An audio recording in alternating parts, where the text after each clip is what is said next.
Hey guys, I'm 11 days away from quitting the job that I hate, and I have very mixed emotions about it. I'm happy, I already feel free, but part of me is anxious because wondering, is this the right thing? Give you a quick view of the homestead here this morning. It's about 6:30 a.m. My beautiful bride is getting her beauty sleep, as is my son, so here I am just having my coffee, checking out the homestead, and just have a lot of thoughts going through my mind, being that I'm 11 days away from quitting the job that I hate, that makes me miserable. I did turn in my 2 weeks notice on Friday, a few days ago, and I went in, I saw one of my supervisors, and she said, "Hey, good morning," and I said, "Good morning." I said, "Hey, I'm giving my 2 weeks notice today. Should I give it directly to the main person in charge?" And this woman, her face went blank, and she said, "She's not here." She says, "You need to give it to so-and-so, who was my direct supervisor, who's underneath this woman." So I said, "Okay." So I turned around and I started to walk away to go find this guy, and she said, "Kevin." So I stopped and I turned around, and she had a tear running down her face, and she said, "You can give it to me." So I went over and I gave it to her, and she unfolded it, and she kind of did that because she saw that it was written in crayon. And by the way, thanks for commenting that I'd written 2013 on the bottom. I didn't even catch that, I guess because I wrote it at 5 o'clock in the morning. But I fixed that with the same crayon. I wrote the rest of the letter in so it matches to 2018. So she starts crying. She throws her arms around me, gives me a hug, and says, "You're a good worker, Kevin. I hate to see this." And she knows what it's about. And I told her, I said, "I know I hate to see it too, in a way, because I like the people I work with, and I like her, and the majority of our supervisors are good people, and they're good at what they do." But I told her, I said, the person in power, she won. I mean, she retaliated against me for bringing in a note that said limit me to 5 days a week, 10 hours a day, 50 hours a week, and she didn't like that she was forced to honor that by her superiors, so she started bringing me in at noon and pulling me off the street before I could get any overtime in the evenings, and so my last paycheck wasn't enough to pay our bills. If that was our only source of income, it wouldn't have been, but fortunately it's not, so we're going to be okay. So my coworkers know about it now, and it's been, I'm still not very fond of the job because of the environment and the treatment that comes down from the head honcho, but it's been, talking to some of these people who over the last 6 months, nearly 7 months, I've not only gotten to know, but who have become my friends, and people that I didn't like at first, I now do. And I told myself I wasn't going to tell this particular story, but there's this one guy that I kind of didn't like. He went through training with me, and I don't know, there's something about him. I remember the first day of training, I'm staring at this guy thinking, he's just not going to make it. And I'm going to tell you why I thought that, and I'm going to tell you how this guy proved me wrong, and how here 6 months later, I'm the one that didn't make it, and he's the one that's probably one of the best people at that job. The trainer on the first day, she's going on and on about, it's like one of the first things she was talking about how to make sure we don't answer any of the media's questions. She's talking about how now the media will probably come out and catch you on your route and ask you these questions, and you're not allowed to answer them. You have to say, call the person in charge. And I'm thinking, why are they telling us this on day one? Well, over the past 6 months, I found out. There's been times the local media news television station has camped out in our foyer during the day trying to get questions or answers to these questions that we're not allowed to answer, and they never got the answers. But 12 days from now, I'm going to give you guys the answers that they couldn't get. So I'm staring at this guy while the trainer's going on and on about never answer the media's questions, and I'm just thinking, this guy's not going to make it. And I think partly I was staring at him too because he kind of reminded me of my son, even though he's almost my age. And ironically, as I got to know him, I found out his mother's Filipina, and so go figure, my son's mother's Filipina, as you know. But we do a lot of walking at my current job. Sometimes I walk as many as 12 miles a day. I mean, I'm not a big guy. I was thin before, but I ended up losing 10 or 12 pounds I didn't know I had to lose. Well, this guy, he probably weighed 360 pounds. He's about 6 feet tall, big guy, and he was overweight. I mean, he wasn't like a bodybuilder. He was overweight, and I just thought, this is going to kill this guy. Well, I came to know this guy very well. His name's Thomas. I'm not going to tell you his last name, but I'm sure he won't mind me mentioning his name. This guy has more work ethic than I thought he had. He has more drive and more spirit than I ever gave him credit for, and he's proven me wrong. A couple months ago, one of the things we do, I mentioned we're always overwhelmed with the amount of work we have. We can't get it done. And so what a lot of us will do, and this will show you how great my coworkers are. Let's say somebody else gets done on their route, and there's maybe an hour and a half to go before we're supposed to be back, and they know I'm out there and I'm struggling and I'm just not going to get done, which has been the case a lot lately with the person in charge really piling it on me and not giving me enough time to get it done. They'll come to where I am. They'll call me on the cell phone. They'll say, hey, where are you? And I'll tell them, and they'll show up, and they'll take half my load.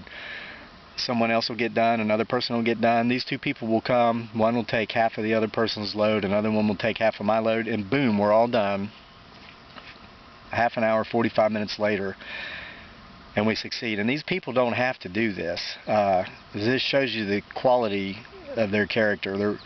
So about 2 months ago, I was going out to help a young lady who was overwhelmed that day. I got done early, so I went out to help her. And when I got there, there was this guy there before me, and he was helping her break up her load. And I thought, who's that guy? I've never seen him. That must be a new guy I haven't met yet, because there's always new people coming and going. I myself am getting ready to go, and they'll replace me with somebody who hopefully lasts longer. Maybe they'll last 6 months. So I get there, and it's Thomas. And I told him about this a couple days later, because I was thinking, I see this guy every day. I went through training with him. At the time, I'd been working with him for 4 months. How could I not recognize him? Well, I couldn't recognize him because he'd lost so much weight. He looked like a different person. This guy has probably lost 80 pounds at least. He was probably 360. He's probably down to 280 or maybe 260. He may have lost 100 pounds in the last 6 months. His clothes began drooping off of him. I know there about a month ago I said, dude, you got to go get some new shirts. It looks like you're wearing a nightgown. He went out and he got some new shirts, and I noticed that yesterday those shirts are sagging off of him. So that's amazing. I mean, that's the kind of people I've been blessed to meet in the last 6 months, and I'm going to miss these folks.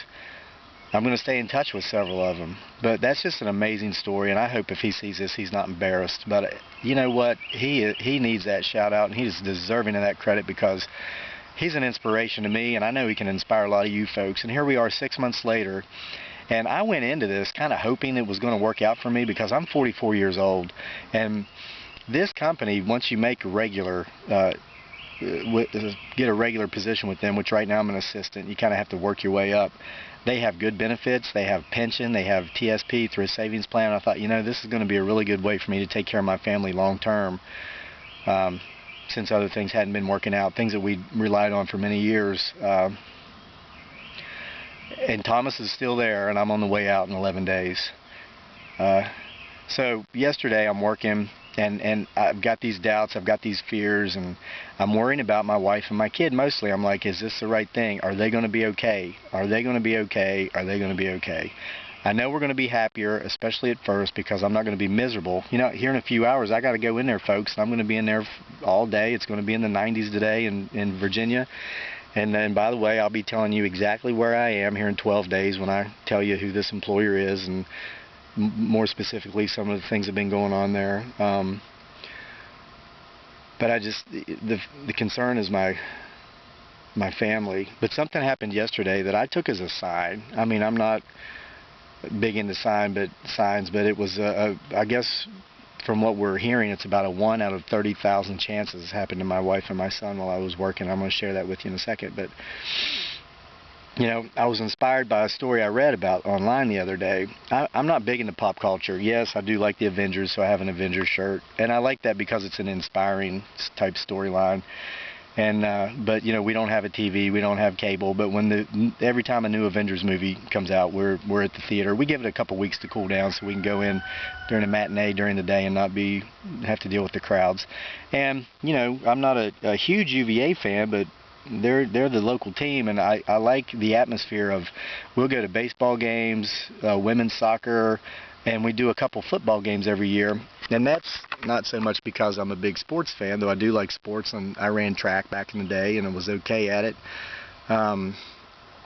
Even ran in college. I mean, I was that okay. But I like the atmosphere, being around, the 40,000 people there at Scott Stadium in Charlottesville, and it's like a big party, and with class, classy type party, safe family environment. We really enjoy that.